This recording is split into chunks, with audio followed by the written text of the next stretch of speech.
Hi everyone, this video is on the topic of separation training for young puppies and adult dogs. Now the way that I like to approach separation training is teaching the dog what I do want him to do when being left alone and leave very little room for error or variation of their behavior.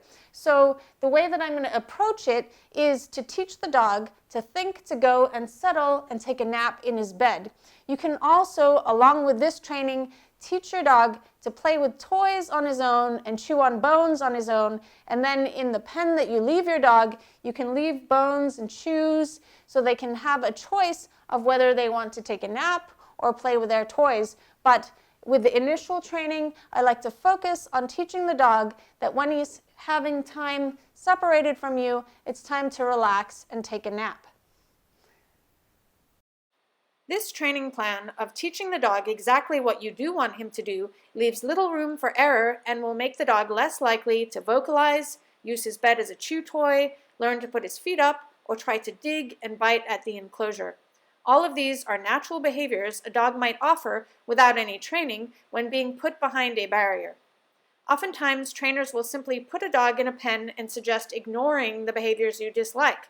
However, this can cause an extinction burst where the dog can become frustrated, the behaviors can become more intense, and the dog's behavior and emotions can begin to vary.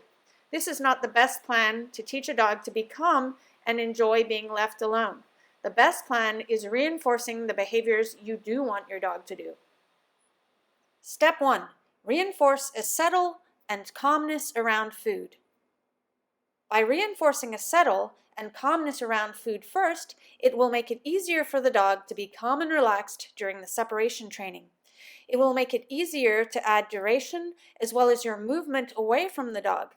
Without prior training, the dog might be excited, confused, or frustrated by receiving a piece of food from someone who then walks off with the food while he's behind a barrier. To train the settle and calmness around food, wear your treat bag around the house or have treats in jars in different rooms, and when you see your dog relax and settle on the floor, not thinking about the food, calmly walk over and drop a treat between your dog's paws or use a calm marker like "good" and then deliver the treat slowly to the dog. It might take a couple of days before your dog can truly relax around the food on the counters and the food in your bait bag, but if your dog is having trouble with this, you can use low-value treats at first to do this training. You want to get to the point where you can drop a treat for your dog between his paws and move away, and your dog doesn't think to pop up and follow you. You also want to make sure that your dog looks relaxed, that his muscles are relaxed, and that he has a soft expression on his face. Step 2. Teach the dog to go to his bed and go in his crate.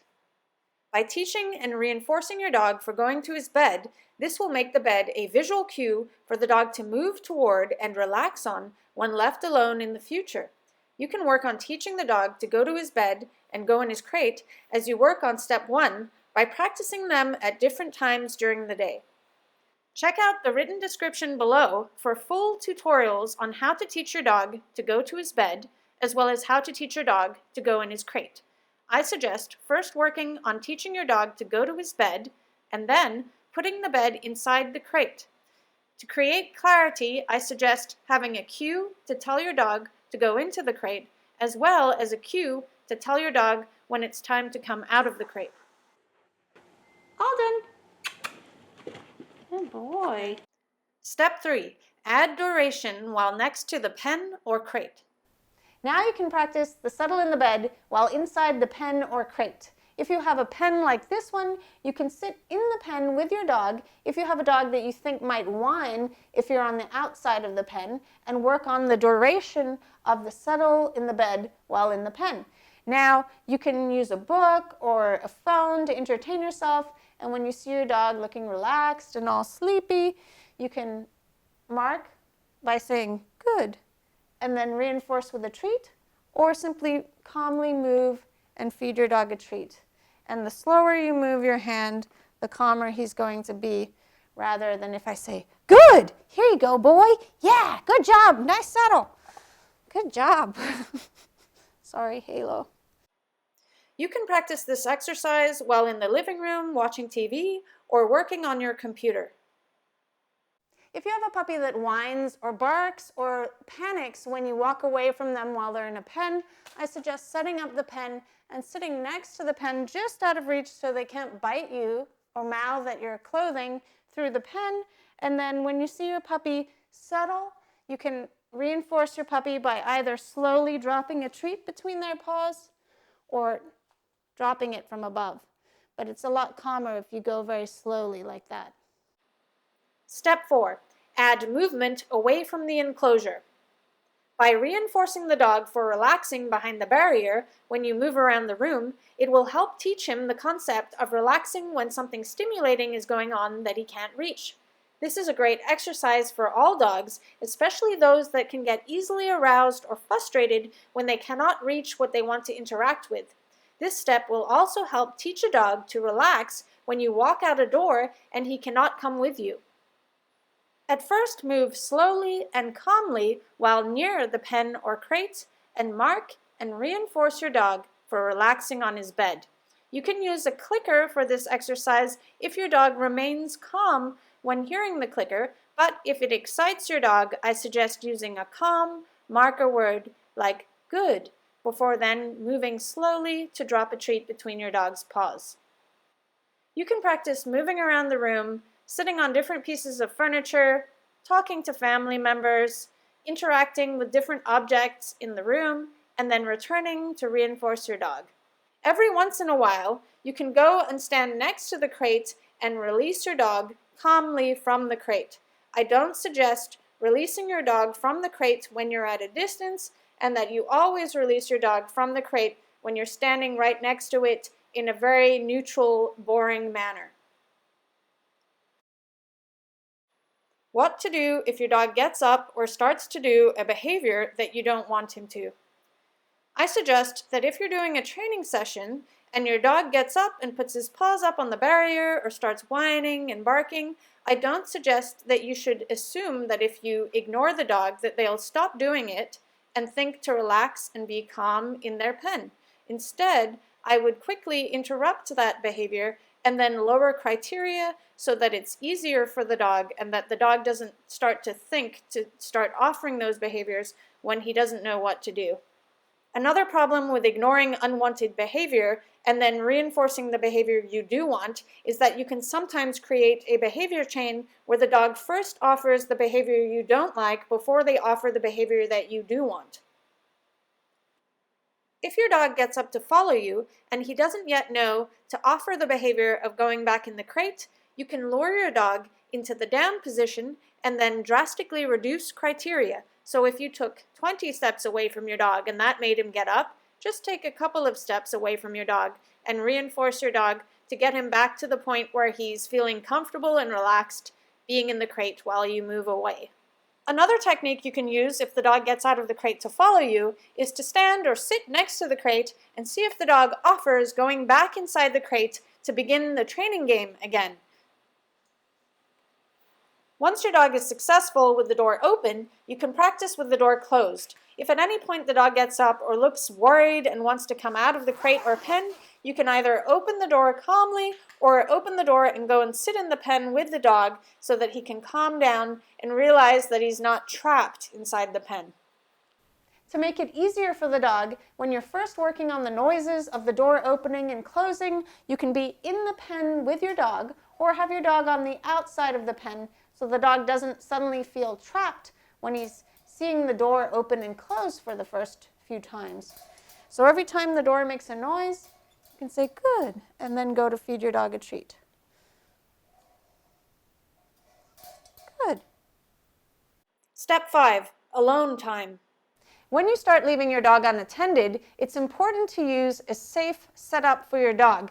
The setup I have here could be extremely unsafe for some dogs that might think that they could climb over the top or push the pen around the room and perhaps chew on power cords or pull your curtains down. So you want to make sure it's a safe pen, and for some dogs it might need to be much taller or that it has a lid and a base so that the dog can't get out, and that perhaps you have an extra security where you you lock it with a carabiner or a clip. Also, you might want to choose a floor, like getting some linoleum from a hardware store to put down underneath the pen in case the dog goes to the bathroom, and your floor could easily be ruined by that. If you just got a new puppy or dog who is already comfortable with being left alone, you can immediately start leaving your dog for short periods, even when you are still working on the different steps in this tutorial. Anytime you see your dog settle down for a nap, you can encourage your dog to go in his pen. Then you can sit with him until he falls asleep. Then, when you hear your dog wake up and start to move around, you can calmly let the dog out of the pen. If you have a dog with separation anxiety, or you're not sure whether he'll panic when he wakes up, you can leave the door to the pen open. To transition to leaving your dog in the whole house, first leave the dog in a pen, and when he has stopped chewing on inappropriate things and doing undesirable behaviors when you're home watching him, you can then transition to a room and then to the whole house.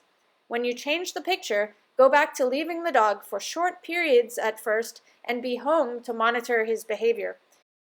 Some dogs will do better with being left in one room rather than in the whole house if, for example, there is a place in the house where the dog might sit and bark at noises or sights outside. I like to create a leaving ritual with my own dogs. I send them all to their beds, I give everyone a treat, and then I wave and say, "See you later, guys," and then I walk through the door and close it. Now, the great thing about doing this during the training sessions and when I have to leave my dogs, when I have to leave the house, is that it teaches the dogs that when I do this behavior, it means to relax and take a nap. So if I need to use it in other situations, like I need to leave them in the car briefly, or I'm staying at someone else's house and I need to leave them there briefly, that it's the same behavior that is at home. Let's go to bed. When leaving your dog for the first few times, I suggest using a video camera or putting music on and being home so that if the dog starts to worry, you can return and then go back a step in the training plan. When raising criteria, you want to make sure that you're not predictably making things harder and harder for the dog. So if you've left your dog for longer than you've ever left him before, then the next time that you leave your dog, I suggest leaving your dog for an extremely short period of time. If you have a dog that gets overexcited by greeting you when you return, you can change the picture by making your homecoming about going out to the bathroom or receiving a treat instead of a greeting. Then 10 minutes later, after your dog has had a chance to calm down, you can then greet your dog as you would have when you got home. Do you guys need to go to the toilet? Halo, this way. To set your dog up for success, provide enough physical and mental stimulation before leaving, such as walking and playing a training game. A small pen or crate is not a long-term solution for leaving a dog for extended periods of time. The end goal is having the dog loose in a room or loose in the house where he can move around and make choices throughout the day. You might need to hire a dog sitter to come and interact with your dog if you need to work long hours. Dogs are social animals, and spending too much time alone or in a small, confined area can cause behavior problems.